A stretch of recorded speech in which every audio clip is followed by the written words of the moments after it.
The transport ship Meridian's edge shuddered as it dropped out of hyperspace, its hull scarred from countless battles across the Terran Resistance War. Sarah Chen pressed her face against the small porthole, watching as the massive Galactic Coalition station came into view. The structure sprawled across space like a metallic spider, its arms reaching out in all directions, bristling with weapons that could reduce planets to ash. "Another batch of broken humans," muttered Zektar, the Vortak guard who supervised their section. His reptilian features twisted into what passed for a sneer among his species. "Look at them, so pathetic. Their so-called mighty military couldn't even protect their own homeworld." Sarah's hands clenched involuntarily, but she kept her eyes fixed on the station. 3 years had passed since Earth's surrender, 3 years since the Coalition's benevolent occupation had begun. 3 years since her life had been torn apart in ways that still haunted her dreams. The other prisoners around her sat in similar silence. Most were former military personnel, scientists, or political leaders who had been deemed potentially dangerous to the new galactic order. They wore the gray uniforms of Coalition prisoners, their heads shaved, their spirits seemingly broken by years of captivity and re-education. But Sarah knew better than to judge by appearances. She had learned to hide her thoughts, to mask her pain, to endure in silence while watching and waiting. The scars on her arms and back were hidden beneath the rough fabric, but the deeper wounds, the ones that mattered, those she carried in a place where no alien interrogator could reach. The docking procedure took another hour. Through the porthole, Sarah watched Coalition ships of various designs coming and going. Sleek Salthanian cruisers with their distinctive energy wings, bulky Cretonian battleships that looked like flying fortresses, and the elegant spiral-hulled vessels of the Velthari. Each species had joined the Coalition for their own reasons, some for protection, others for profit, most because they feared being on the wrong side when humanity finally fell. "Move, dirt walkers!" Zektar's translator barked in broken standard. "Time to see your new home." The prisoners shuffled to their feet, moving in the practiced routine they had learned over months of transport. Sarah helped steady an older man beside her, Dr. Marcus Webb, a former NASA physicist who had been captured during the siege of Houston. His hands shook constantly now, a side effect of the neural conditioning treatments the Coalition used to ensure compliance. "Thank you, my dear," he whispered, his voice barely audible. "Always looking out for others, even after everything." Sarah gave him a slight nod but said nothing. Speaking too much drew attention, and attention from the guards was never good. She had learned that lesson the hard way during her first months of captivity. The airlock cycled open with a hiss, and they were herded into the station's receiving bay. The space was enormous, easily large enough to hold several city blocks. High above, automated systems moved cargo containers while Coalition personnel of various species went about their duties. The air tasted of recycled atmosphere and industrial lubricants, with an underlying metallic tang that seemed to coat the back of Sarah's throat. "Attention, human prisoners," announced a voice through the station's communication system. The speaker was clearly Velthari, her words flowing like music despite the harsh message they carried. "You are now aboard Processing Station Theta 7. You will be evaluated, assigned work details, and integrated into the station's labor force. Cooperation will be rewarded. Resistance will be corrected." Sarah's jaw tightened at the word corrected. She had seen what Coalition correction looked like, and the memory made her stomach clench. They were led through a series of corridors lined with viewing screens showing Coalition propaganda. Images of peaceful alien worlds, testimonials from grateful human colonists who praised their new lives under Coalition rule, statistics about improved efficiency and reduced conflict since Earth's integration. It was all carefully crafted lies, but Sarah had to admit it was effective. Many humans genuinely believed they were better off now. The processing center was a sterile white room filled with scanning equipment and medical stations. Coalition technicians, mostly the insectoid Hyvek with their multiple arms and compound eyes, moved efficiently between the prisoners, taking biological readings and updating their files. Sarah Chen read one of the technicians, her translator rendering the clicking and buzzing of Hyvek speech into flat, emotionless standard. "Former United States Navy. Special Operations. Captured during the Battle of Norfolk. Multiple escape attempts. Classified as difficult." The word hung in the air like a threat. Sarah kept her expression neutral as the scanner passed over her body, recording everything from her heart rate to the microscopic tracers in her bloodstream that would make escape impossible. "You will be assigned to Maintenance Level 7, the technician continued. Heavy labor. 12-hour shifts. Weekly loyalty assessments. Any questions? Sarah shook her head. Questions were another way to draw unwanted attention. As they were led deeper into the station, Sarah caught glimpses of the Coalition's military might through reinforced windows. Massive hangar bays housed fighter squadrons from a dozen different worlds. Training facilities where Coalition troops practiced combat scenarios. Command centers where alien officers coordinated operations across multiple star systems. But what struck her most was the casual arrogance she saw in their movements, the easy confidence of conquerors who had never seriously been challenged. They had defeated humanity not through superior courage or tactical brilliance, but through overwhelming numbers and technology. They had never really been tested. That would change, Sarah told herself. It had to change. Her new quarters were a small metal cube barely large enough for a bunk and a hygiene station. The door sealed with an electromagnetic lock that would recognize only her biometric signature and those of authorized Coalition personnel. She sat on the edge of the thin mattress and, finally, allowed herself to think about the mission that had brought her here. It had taken months of careful planning to get captured in just the right way, by just the right unit, at just the right time. The Resistance had needed someone inside the Coalition's prison system, someone who could gather intelligence on their operations and, possibly identify weaknesses that could be exploited later. Sarah had volunteered, knowing full well what it would cost her. The first months had been worse than anything she had experienced in combat. The interrogations, the conditioning sessions, the systematic breaking down of everything she had once been. They had tried to turn her into a compliant worker drone, grateful for the opportunity to serve her galactic betters. They had failed, but the process had left its marks. Sometimes she found herself responding to Coalition authority with automatic deference before catching herself. Sometimes she woke up speaking Galactic Standard instead of English. The conditioning was insidious, working on levels below conscious thought. But her core remained intact. Her mission remained clear. And now, finally, she was where she needed to be. A soft chime indicated the beginning of the sleep cycle, and the lights dimmed to almost nothing. Sarah lay back on her bunk and closed her eyes, but sleep was a long time coming. She thought about her brother David, somewhere in the Coalition fleet if he was still alive. She thought about her parents, probably working in one of the agricultural collectives back on Earth. She thought about all the people counting on her to succeed in a mission that seemed impossible. Mostly, though, she thought about the flag.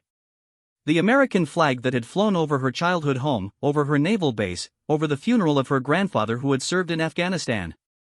It was just a piece of cloth, the Coalition would say. Just colors and symbols that meant nothing in the broader scope of galactic civilization. They were wrong about that, just as they were wrong about so many other things concerning humanity. That flag represented something they couldn't understand, the idea that some things were worth fighting for, even when the fight seemed hopeless. Even when victory seemed impossible. Even when you were alone, broken, and forsaken. The next morning brought her first work assignment. Maintenance Level 7 was located deep in the station's superstructure, where massive fusion reactors and life support systems hummed with barely contained energy. The work was backbreaking, moving heavy components, repairing damaged conduits, cleaning radiation scrubbers that kept the air breathable. Her supervisor was a Kryptonian named Fok, whose species resembled upright bears covered in metallic fur. Like most of his kind, he was strong, practical, and generally fair in his treatment of workers. He explained her duties in simple terms and left her to work without unnecessary harassment. Human strength adequate for basic tasks, he rumbled in accented standard. Work hard, avoid trouble, earn privileges. Simple arrangement. Sarah nodded and set to work. Around her, other prisoners went about their assignments with the mechanical efficiency of people who had long since stopped expecting anything better. Most were human, but she spotted a few alien dissidents, members of species that had opposed the Coalition or been absorbed through conquest rather than negotiation. The work was tedious, but it gave her opportunities to observe. She noted the security procedures, the shift changes, the way information flowed through the station's hierarchy. She memorized the layout of critical systems and began to understand how the station functioned as both a prison and a military facility. During the meal period, she sat with Dr. Webb and a few other prisoners who had formed a small, informal group. They talked about mundane things, the food quality, work assignments, rumors about conditions on other levels. But Sarah listened for the subtle undertones, the careful words that hinted at thoughts that couldn't be spoken openly. "Heard there's some kind of ceremony next week," said Janet Morrison, a former Air Force pilot whose right arm had been replaced with a crude prosthetic after her fighter was shot down. "Something about the Coalition's anniversary." "5th year since the Treaty of Luna," confirmed Webb quietly. "They like to celebrate their victories." "Wonder if they'll have one of those big parades," added Miguel Santos, who had been a resistance fighter in South America before his capture. "You know, showing off all their pretty uniforms and fancy weapons." Sarah said nothing, but she filed the information away. Ceremonies meant gatherings of high-ranking officials. They meant disrupted security protocols and opportunities for intelligence gathering. They might even mean a chance to send a message to any resistance cells that might still be operating. That night, alone in her cell, she began to plan. Not an escape, that would be impossible and would only result in her death or mind wiping. But something else. Something that would remind the Coalition that humanity was not as broken as they believed. She had endured in silence for so long, watching and waiting for the right moment. Perhaps that moment was finally approaching. As she drifted off to sleep, Sarah found herself thinking once again about the flag, about what it meant to be American, to be human, in a galaxy that had decided such distinctions no longer mattered. Tomorrow she would continue her work, continue her careful observations, continue preparing for whatever opportunity might present itself. Because no matter what the Coalition believed, no matter how thoroughly they thought they had won, some things could never truly be conquered. Some fires could never be completely extinguished. And, sometimes, even in the darkest moments, even when all hope seemed lost, the right person in the right place could change everything. The 5th anniversary celebration of the Treaty of Luna began 3 days later with a massive display of Coalition military power. Sarah watched from the maintenance levels as formations of fighters screamed past the observation ports, their engines leaving brilliant trails of exotic particles against the starfield. The station's main promenade had been decorated with the flags and symbols of all 47 Coalition member species, a rainbow of colors and designs that supposedly represented unity and progress. Notably absent was any representation of humanity beyond the small, barely visible Earth designation marker that had replaced the American, Chinese, Russian, and other national flags that once flew proudly in human space. "Magnificent, isn't it?" said Commander Veltar, a Valtheri officer who was touring the maintenance sections as part of the celebration's inspection protocol. Her flowing robes shimmered with embedded lights, and her elegant features bore the serene expression of someone who had never doubted her place in the galactic hierarchy. "To think that just 5 years ago, your species was wasting resources on primitive territorial disputes." Sarah kept her head down and continued welding a support strut, but she was listening to every word. Around her, other prisoners worked in similar silence while Coalition officers and visiting dignitaries toured their workplace like it was some kind of zoo exhibit. "The efficiency gains have been remarkable," continued Veltar, speaking to her aide, a nervous-looking HFY functionary. "Human labor output has increased by 300% since integration. Crime on Earth has been virtually eliminated. Population growth has been stabilized at sustainable levels. Really, we've done them quite a favor." The aide's translator buzzed in agreement. "Indeed, Commander. Though some elements remain resistant to progress. A temporary condition," Veltar assured him. "The older generation clings to outdated concepts of national identity and cultural independence. But the children born under Coalition guidance show much more promise. Give it another generation, and humanity will be as loyal and productive as any other member species." Sarah's hands tightened on her welding torch, but she forced herself to remain calm. She had heard similar conversations countless times over the past 3 years. The Coalition genuinely believed they were helping humanity by stripping away everything that made them human. They saw national pride, military tradition, and cultural independence as diseases to be cured rather than treasures to be preserved. The tour group moved on, leaving the prisoners to their work.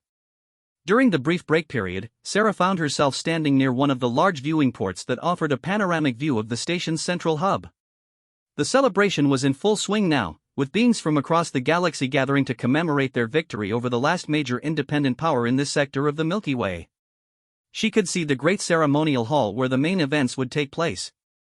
Massive holographic displays showed highlights from the war, Coalition fleets overwhelming Earth's defenses, human cities surrendering one by one, the final ceremony where Earth's remaining leaders formally signed the treaty that made their world a protected territory under galactic law.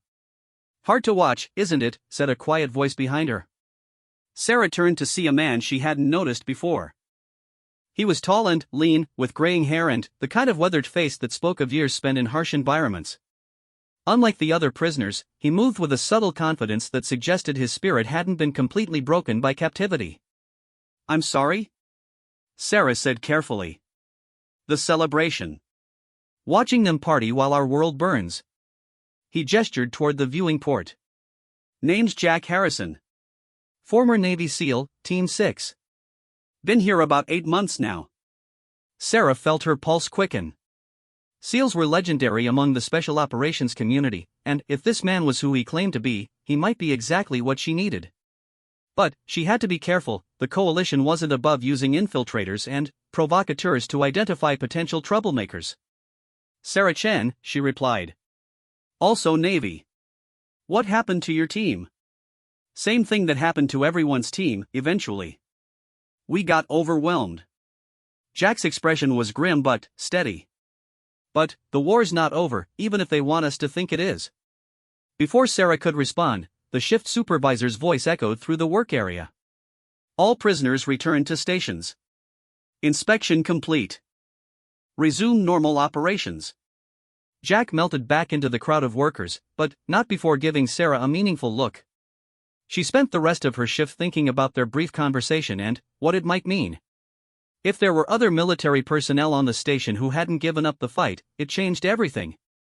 That evening, as the celebration reached its climax, Sarah found herself assigned to cleaning duty in the upper levels of the station. It was meant to be routine maintenance, but it gave her access to areas normally restricted to prisoners. She moved through the corridors with practiced efficiency, emptying waste containers and sanitizing surfaces while carefully noting security procedures and personnel movements. The main ceremonial hall was a marvel of alien architecture, with soaring ceilings and walls covered in bioluminescent art that told the story of the coalition's formation. Representatives from dozens of worlds filled the space, their various forms creating a tapestry of evolution's diversity. At the center of it all, on a raised platform surrounded by honor guards, stood the coalition's Supreme Council. Sarah recognized most of them from intelligence briefings she had studied before her capture.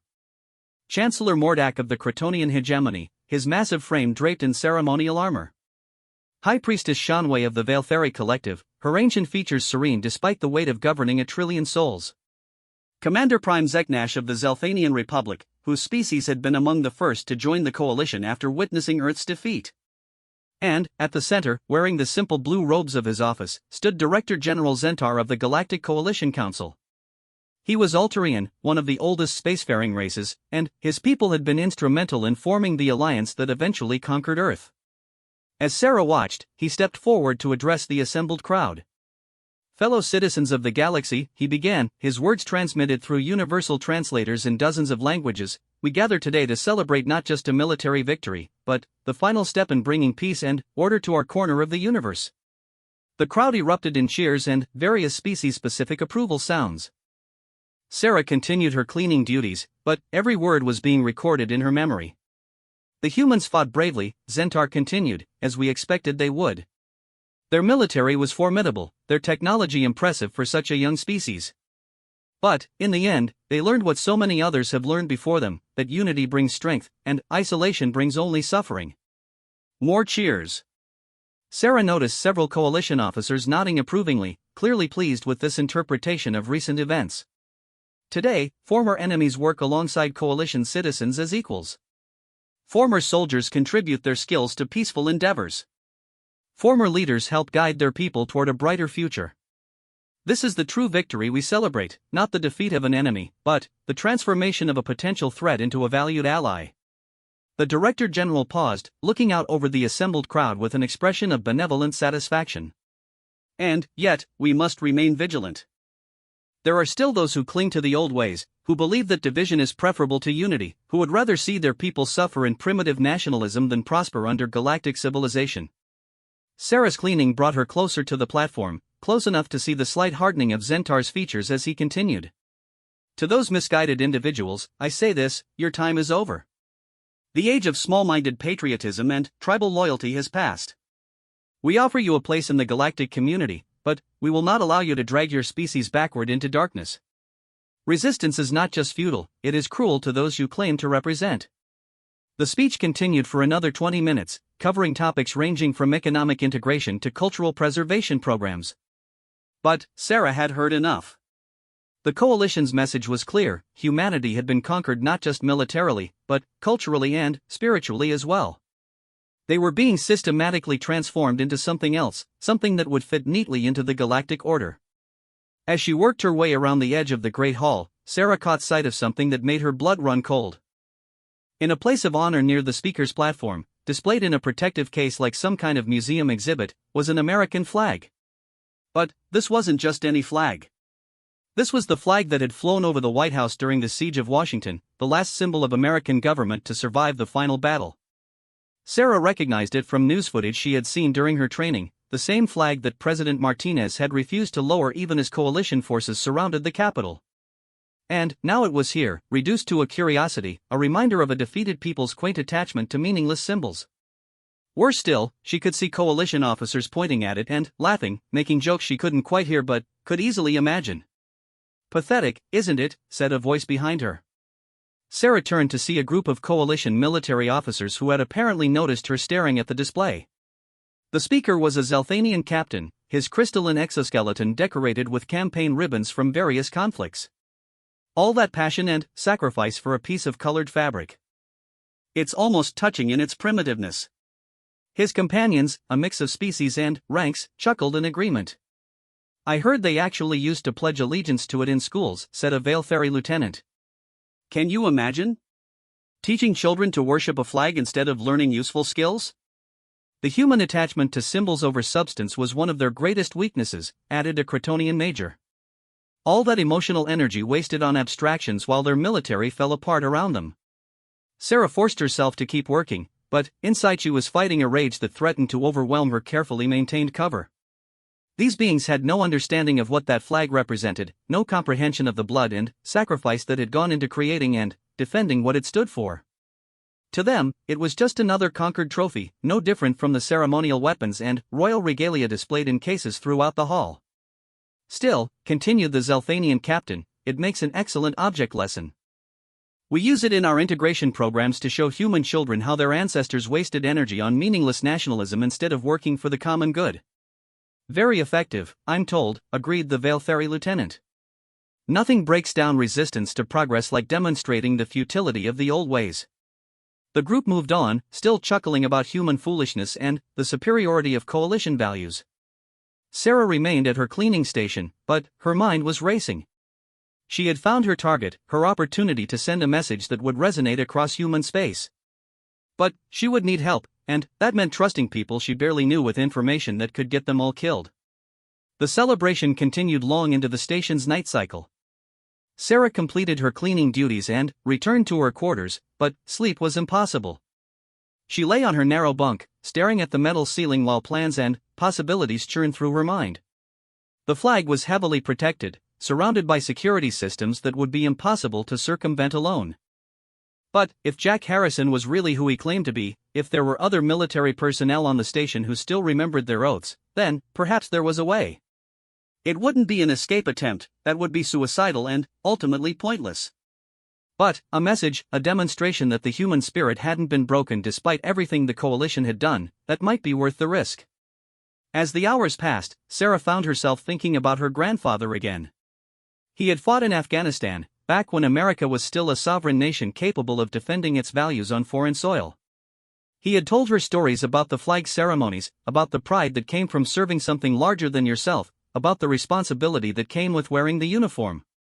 "It's not just about the flag, Sarah," he had said during one of their last conversations before his death. "It's about what the flag represents. Freedom. Justice. The idea that ordinary people can do extraordinary things when they stand together for what's right."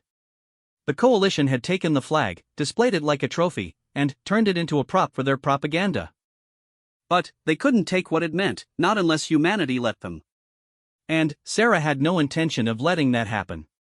When morning came, she was ready to begin the most dangerous mission of her life, not as a Navy Special Operations officer, but as an American who refused to let the symbols of her heritage be mocked by those who had never understood their true meaning. The stakes were higher than her own life. If she succeeded, it might inspire others to remember who they were and what they stood for. If she failed, it would mean not just her death, but the death of hope itself. But, as her grandfather had always said, some things were worth the risk. Some battles had to be fought, even when victory seemed impossible. Some flags deserved to fly free, no matter what the cost. 3 days after the celebration, Sarah made contact with Jack Harrison during the morning meal period. She had spent the intervening time carefully observing him, noting his routines and the subtle ways he moved through the prison population. Everything she saw confirmed her initial assessment: this was a professional soldier who had not given up the fight. "Walk with me," she said quietly as they disposed of their meal trays. "Maintenance Corridor 7, in 10 minutes. Jack nodded almost imperceptibly and moved away without acknowledgement. Sarah finished her duties and made her way to the designated meeting spot, a seldom used passage that connected two major work areas. The location offered privacy and multiple escape routes if their conversation was discovered. Jack arrived precisely on time, moving with the punctuality that was second nature to special operations personnel. He had apparently used the same observational skills on her, because his first words were direct and to the point. "Navy intelligence," he said, not making it a question. "Deep cover insertion, probably voluntary. You've been here too long and maintained too much operational awareness to be a regular prisoner." Sarah felt a moment of admiration for his deductive abilities. Close. Special operations. The mission parameters aren't important right now.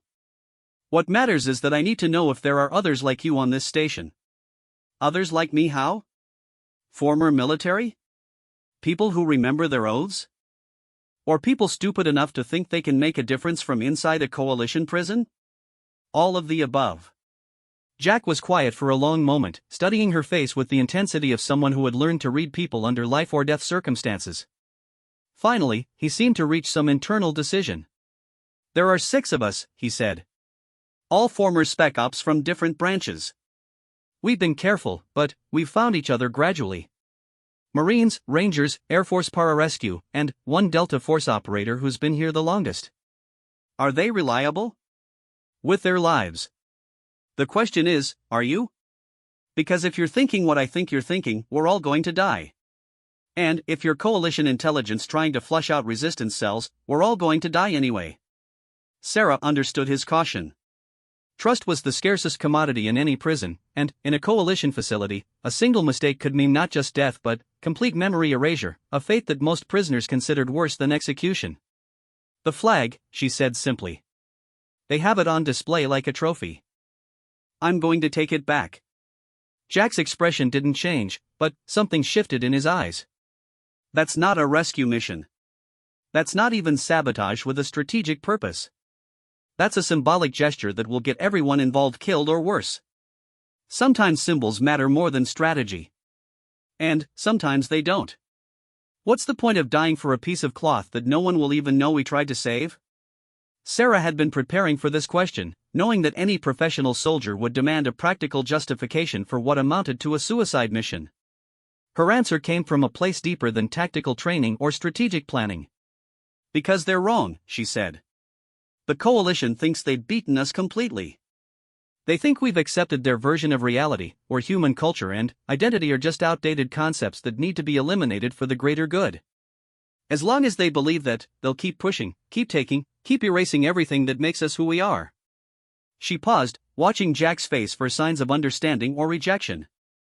"But if we can show them that we're still here, still fighting, still willing to die for the things they think are meaningless, it changes the equation. It proves that their victory isn't as complete as they believe. It gives hope to every human in this galaxy who's been told to forget where they came from." Jack was silent for nearly a minute, his gaze fixed on some point beyond her shoulder. When he finally spoke, his voice carried the weight of someone who had been wrestling with similar thoughts for months. "I've been here 8 months, he said. Watching them break people down, bit by bit, day by day. Watching good soldiers, good Americans, learn to salute alien flags and mouth alien words and pretend to be grateful for the privilege. And every day I tell myself that survival is more important than pride, that staying alive means staying ready for the next opportunity." He looked directly at her now, and she could see the pain behind his professional composure. "But maybe that's just what I tell myself so I don't have to admit I've given up." Maybe the next opportunity is right here, right now, and I've been too afraid to see it. It's not about fear, Sarah said. It's about choosing your moment. You've kept yourself and 5 other operators alive and functional for months. That takes a different kind of courage. Different, maybe. But not better. Jack straightened, and, for the first time since they had started talking, Sarah saw a glimpse of the SEAL he had once been. Tell me the plan. Sarah had been working on the details since the night of the celebration, but sharing them with someone else made the enormous challenges more apparent. The flag was kept in the ceremonial hall's central display, protected by multiple layers of security that included biometric scanners, motion detectors, and automated defense systems. The area was patrolled constantly by coalition guards from at least 3 different species, each with their own sensory capabilities and tactical responses. The security is designed to stop escape attempts and sabotage, she explained. But it's not really set up to deal with someone who's trying to get in rather than out. Most of the sensors are focused on monitoring prisoner movements away from restricted areas, not toward them. Most isn't all, Jack pointed out. And even if we get past the perimeter, the display case itself is probably hardened against everything short of military explosives. I've been studying the maintenance schedules. There's a 15-minute window every 3 days when the primary security grid gets cycled for diagnostic testing. During that window, only the backup systems are active, and those are focused on external threats. 15 minutes to get in, retrieve the flag, and get out without being detected. And then, what? Even if we succeed, they'll know it was an inside job. Every human on this station will be subjected to intensive interrogation. Sarah nodded grimly. She had considered this aspect of the mission extensively, and it represented the greatest moral challenge she faced. Success would undoubtedly bring retaliation against innocent people who had no part in the operation. That's why it has to be clean, she said. No evidence linking it to the prison population. No traces that point to human involvement. As far as the coalition knows, it could be anyone, dissidents from their own member species, external infiltrators, even some kind of system malfunction. You're talking about a perfect operation with no backup support, no extraction plan, and no margin for error. That's not tactics, that's wishful thinking. I know. But sometimes wishful thinking is all you have left. Jack studied her for another long moment, then shook his head with what might have been admiration or disbelief. You're absolutely insane. And you're probably going to get us all killed. He paused, then added, when do we start? The next phase of planning required bringing the other operators into the discussion. This presented its own risks, but Sarah knew that the mission was impossible without their skills and knowledge. Jack arranged a series of seemingly random encounters over the following days, each designed to gauge the individual's readiness and commitment. Marcus Rivera had been a force reconnaissance marine with 3 tours in various coalition border conflicts before Earth's surrender. He was stocky and quiet, with hands that were scarred from years of working with demolitions and mechanical systems. His expertise would be crucial for dealing with the display case's protective mechanisms. David Kim was former 75th Ranger Regiment, a communications specialist who had managed to maintain his technical knowledge despite months of prison labor. His understanding of coalition communication protocols might be essential for avoiding detection during the critical phases of the mission. Angela Torres had served as an Air Force pararescue specialist, trained in both combat medicine and extraction operations. Her steady nerves and medical knowledge could prove vital if something went wrong and someone was injured. James Mitchell was Delta Force, the longest-serving prisoner among them and the one who had developed the most sophisticated understanding of the station's daily routines and security patterns. His institutional knowledge was irreplaceable. Finally, there was Robert Chen, no relation to Sarah despite the shared surname, a former Navy explosive ordnance disposal technician whose steady hands and analytical mind had kept him alive through dozens of bomb disposal operations. His ability to work under pressure would be tested like never before. Each conversation was carefully staged to look like casual interaction between prisoners. Sarah would bump into them during work details, sit near them during meals, or find herself assigned to adjacent areas during cleaning duties.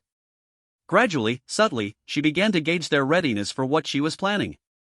The responses varied, but all 6 operators ultimately reached the same conclusion that Jack had: the mission was nearly impossible, the chances of survival were minimal, and the strategic value was questionable at best. And all 6 agreed to participate anyway. It's not about the flag, Angela explained during one of their brief conversations. It's about remembering who we were before they tried to turn us into something else. My grandfather flew B-17s over Germany, added David. He used to say that sometimes you had to do things that didn't make tactical sense because they made moral sense.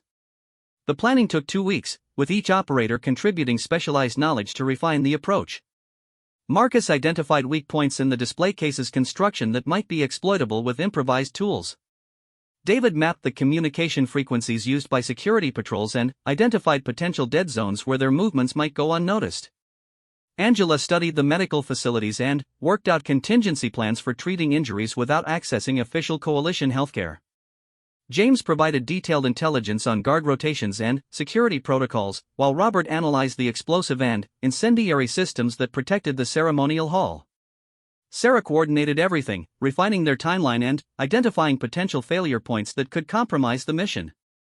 The plan that emerged was elegant in its simplicity and terrifying in its precision requirements. During the next scheduled maintenance window, Sarah and Marcus would approach the ceremonial hall through a service corridor that James had identified as having minimal surveillance coverage. David would position himself near the main security station to monitor communications and provide early warning if their presence was detected. Angela and Robert would remain in their normal work areas but ready to create diversions or provide assistance if needed. Jack would coordinate the operation from the maintenance level, using his position to monitor station-wide communications and security status. The flag itself would be retrieved using a combination of Marcus's mechanical expertise and tools that Robert would fashion from available materials. If everything went according to plan, they would be back in their cells within 12 minutes, with the theft not discovered until the next shift change hours later. If everything went wrong, they would all be dead or wish they were. Last chance to back out, Sarah told the group during their final planning session. Once we commit to this, there's no going back. And I want everyone to understand that this isn't about military objectives or strategic gain. This is about proving that some things can't be taken away, even when everything else has been lost. One by one, each operator confirmed their commitment. Not because they believed the mission would change anything fundamental about their situation, but because they had rediscovered something they thought had been beaten out of them during months of captivity. They had remembered what it meant to be soldiers. The next morning, Sarah lay on her bunk during the pre-shift rest period and thought about the flag that would soon be in their hands or their graves. She thought about her grandfather's stories, about the weight of tradition and the cost of freedom. She thought about all the people counting on them to succeed, even though most would never know that the attempt had been made. But, mostly, she thought about the look in those coalition officers' eyes as they had mocked everything she held dear. Tomorrow, she would have the chance to show them that their victory was not as complete as they believed. Tomorrow, the flag would fly free again, even if only for a few precious moments. And, sometimes, a few moments of freedom were worth everything else. The maintenance window began at 0347 hours, station time. Sarah had been awake for 2 hours, running through the mission timeline in her mind and controlling the nervous energy that threatened to compromise her focus. Around her, the other prisoners slept fitfully in their cells, unaware that 6 of their number were about to risk everything for a symbol that the galaxy had declared meaningless. Jack's voice came through the improvised communication system that David had rigged using maintenance frequencies. Comms check. All stations report. Alpha team ready, Sarah whispered into her work tablet, which David had modified to transmit on the designated frequency. Bravo ready, came Marcus's reply. One by one, the other team members confirmed their positions. Angela and Robert were in their assigned work areas, ready to create diversions if needed. David was near the security station, monitoring coalition communications. James was positioned to provide overwatch and early warning. Security grid cycling in 60 seconds, David reported. External patrols are on schedule. Internal sensors show normal patterns. Sarah made her final equipment check. She carried nothing that couldn't be explained as normal maintenance gear, a portable torch, basic tools, and a small container that appeared to hold cleaning solution but actually contained a chemical compound that Robert had designed to neutralize certain types of detection sensors. Marcus met her at the designated rendezvous point, a junction of service corridors 3 levels below the ceremonial hall. He looked calm and focused, the way Marines always looked before an operation that scared them to death. Transport system is clear, he reported quietly. I've disabled the motion sensors in Shaft 7, but we'll have to move fast. The backup systems will notice the gap in coverage within 10 minutes. They made their way through the service corridors using routes that James had mapped during weeks of careful observation. The station around them hummed with the normal sounds of night shift operations, life support systems cycling, automated machinery performing maintenance tasks, the distant murmur of voices from areas where Coalition personnel continued their duties. 2 minutes to target, Sarah whispered into her comm unit. Copy, Jack replied. External security shows green. David, what's your status? Communications normal. Guard rotation proceeding on schedule. You have 7 minutes before the next patrol sweep. The ceremonial hall service entrance was protected by a biometric scanner that required authorized personnel to place their hand on a reader while looking into a retinal scanner.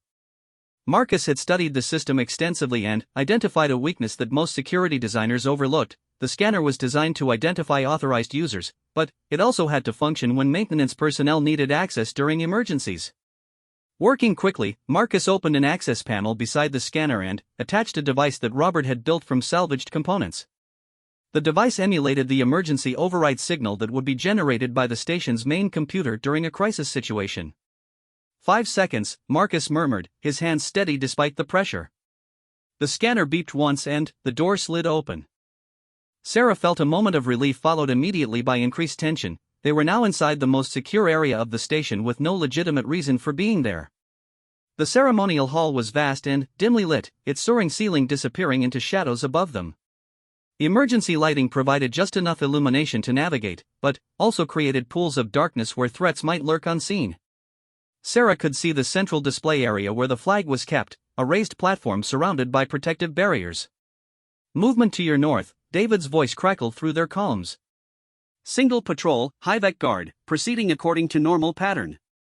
Sarah and Marcus froze, pressing themselves against the wall as the insectoid guard chittered past their position. The alien's compound eyes were designed for different light spectra than human vision, but its hearing was acute enough to detect the slightest sound.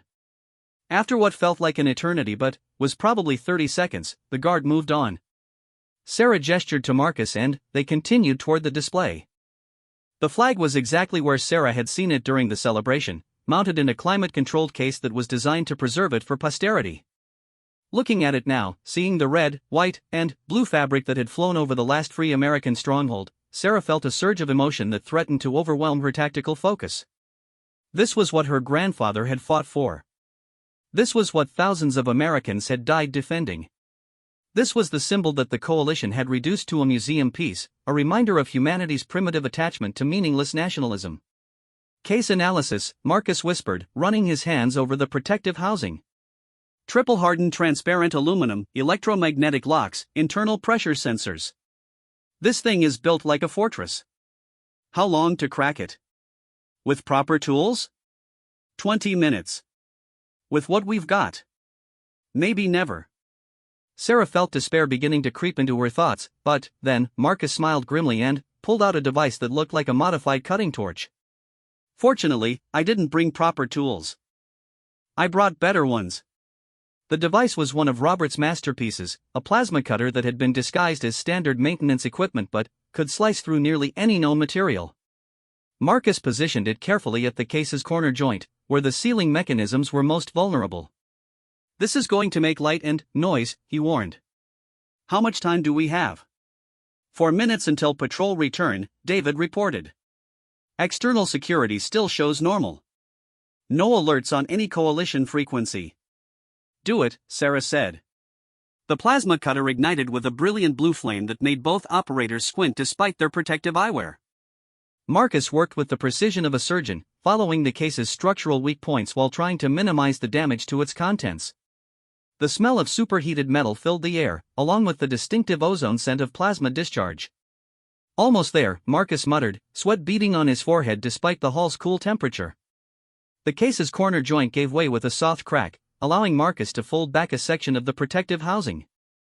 Sarah reached inside, her hands trembling slightly as she touched the fabric that had meant so much to so many people.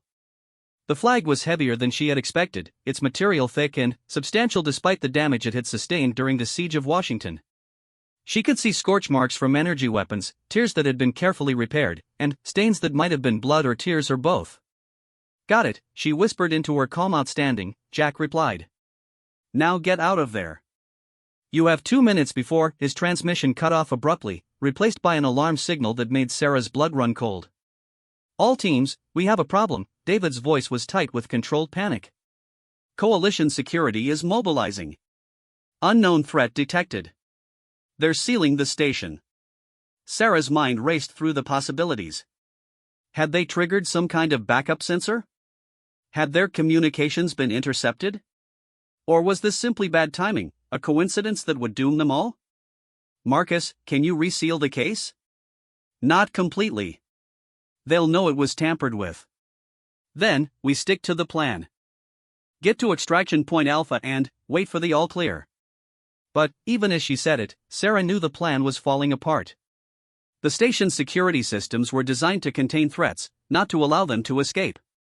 Once the alert was raised, every corridor would be monitored, every movement tracked, every heartbeat analyzed. They made it halfway to the extraction point before David's voice stopped them cold. Full security alert. All sections sealed. They're doing biometric sweeps of every area. Whatever triggered this, it's big. Sarah and Marcus found themselves trapped in a maintenance corridor with nowhere to run and no way to explain their presence in a restricted area. The flag was folded and hidden in Sarah's tool bag, but it would be discovered the moment they were searched.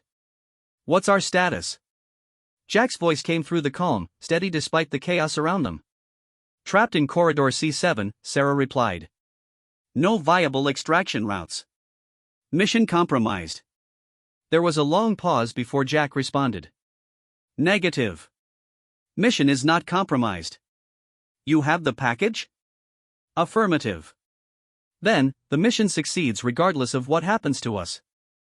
David, can you patch me through to the station's public address system? Jack, don't do anything stupid, Angela's voice broke through the calm chatter. Too late for that. We're all dead anyway the moment they find that flag. But, we can control the message. Sarah understood what Jack was planning, and she felt a mixture of admiration and horror. He was going to sacrifice any chance of escaping undetected in order to ensure that their actions had maximum impact. David, I need that PA system. Now. Working on it. Stand by. The sound of approaching footsteps echoed through the corridor.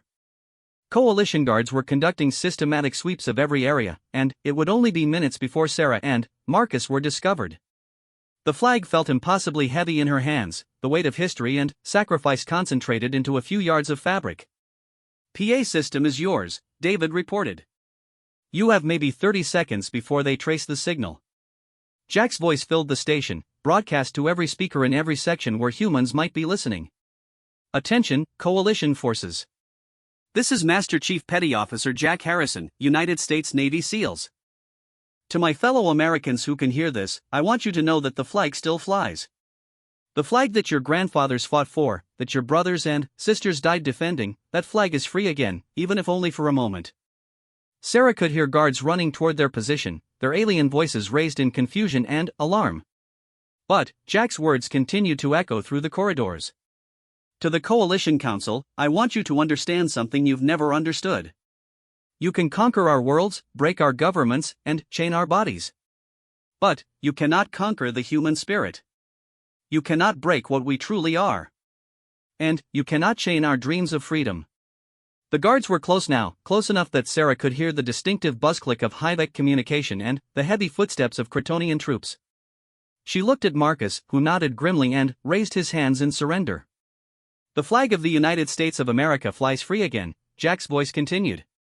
It flies for every human who remembers what we once were and what we can be again. It flies for the children who will grow up knowing that their ancestors never stopped fighting. It flies for the future when all humanity will be free again. The guards rounded the corner, their weapons trained on Sarah and Marcus. But they hesitated for a moment, confused by what they saw, two prisoners with maintenance equipment, apparently engaged in routine duties despite the security alert.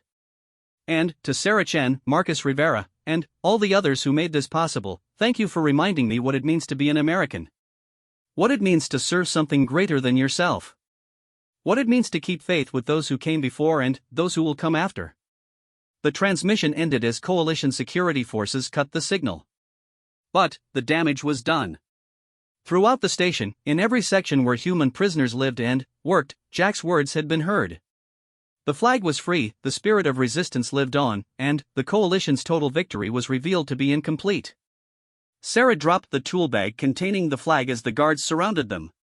She raised her hand slowly, meeting Marcus's eyes with a look of quiet satisfaction.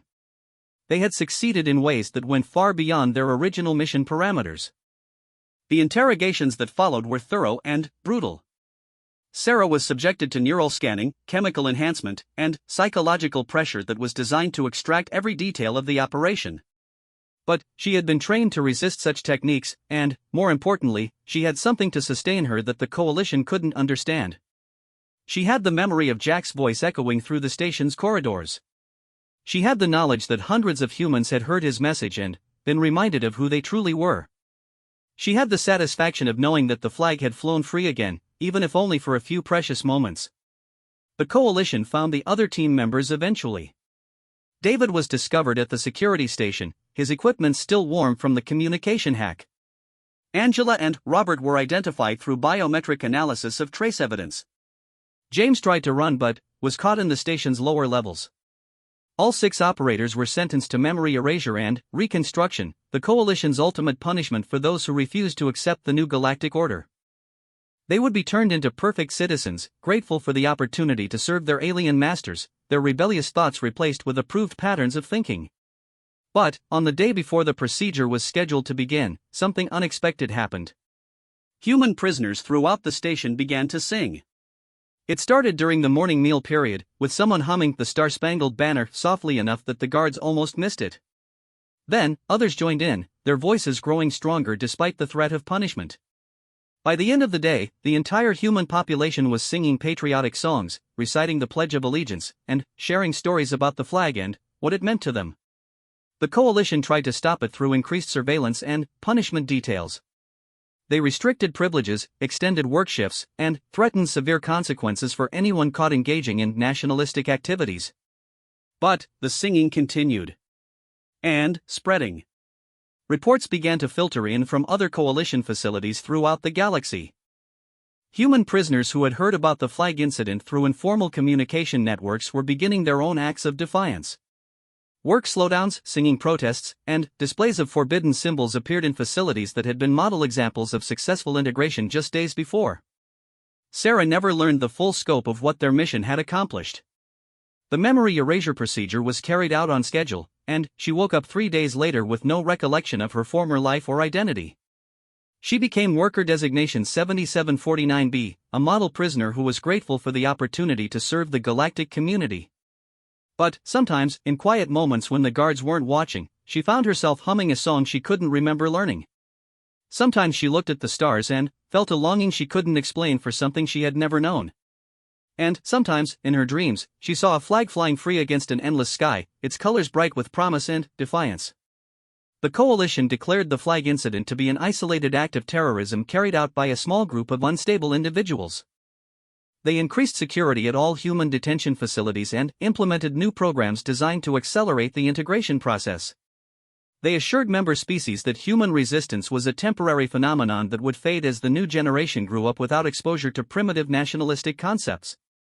But, late at night, in facilities throughout the galaxy, humans still sang the songs their grandparents had taught them. They still told stories about the flag that had flown over the last free American stronghold. They still remembered the voice that had echoed through the corridors of Processing Station Theta 7, reminding them that some things could never truly be conquered. And, in a place of honor somewhere in Coalition space, carefully hidden away from alien eyes, a flag that had once flown over the White House waited patiently for the day when it would fly free again over a restored and independent Earth. That day was coming. The Coalition just didn't know it yet.